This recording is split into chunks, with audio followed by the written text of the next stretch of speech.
Bonjour et bienvenue pour ce troisième rendez-vous de mieux comprendre la voyance. Aujourd'hui, je vais vous parler de la voyance par téléphone. Par mon expérience, en tant que voyant, on m'a souvent posé la question si je voyais mieux en consultation en cabinet ou par téléphone.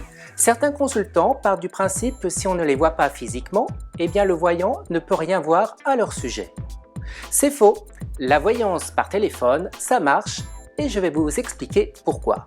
Fort heureusement, le phénomène de voyance ne repose pas sur l'aspect physique de la personne que l'on a en face de soi, mais bien sur des perceptions extrasensorielles.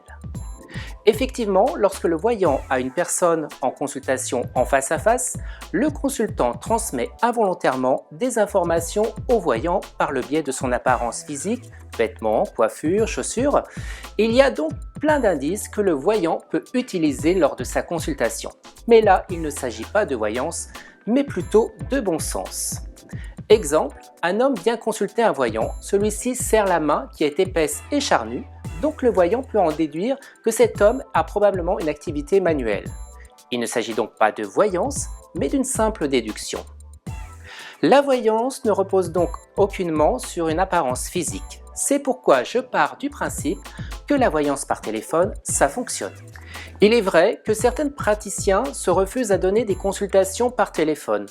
Non pas qu'ils ne croient pas à la voyance par téléphone, mais que le rapport humain est plus approprié pour une consultation en face à face. Le côté plus de la voyance par téléphone est bien souvent qu'il est possible aux consultants et aux voyants de s'organiser plus facilement et plus rapidement une consultation en fonction des disponibilités de chacun et ce, quelle que soit la distance géographique. Aussi, la voyance par téléphone permet aux consultants d'obtenir une réponse rapidement à une préoccupation du moment. Donc, dans ce cas-là, le côté social vestimentaire n'exerce plus aucune action parasite. Le côté moins de la voyance par téléphone est que le rapport humain est différent.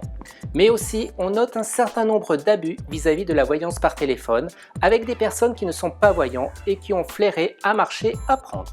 En ce qui me concerne, eh bien, je pratique la voyance par téléphone.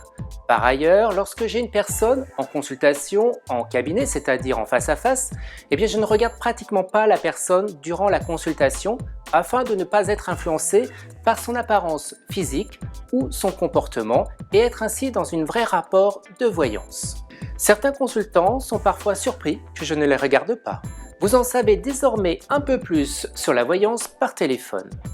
Sachez qu'il y a aujourd'hui une alternative à la voyance par téléphone et en cabinet, est celle de la consultation en vidéo directement par Skype. Il s'agit d'une consultation à distance, mais là où le voyant et le consultant se voient par écran interposé. Donc pour les personnes qui n'osent pas franchir la porte d'un cabinet ou sont hostiles à la voyance par téléphone, la consultation par Skype est une bonne alternative. N'hésitez pas à vous abonner gratuitement à cette chaîne YouTube, mais aussi de suivre mon actualité sur ma page Facebook et sur mon site internet. On se retrouve très bientôt pour une prochaine émission.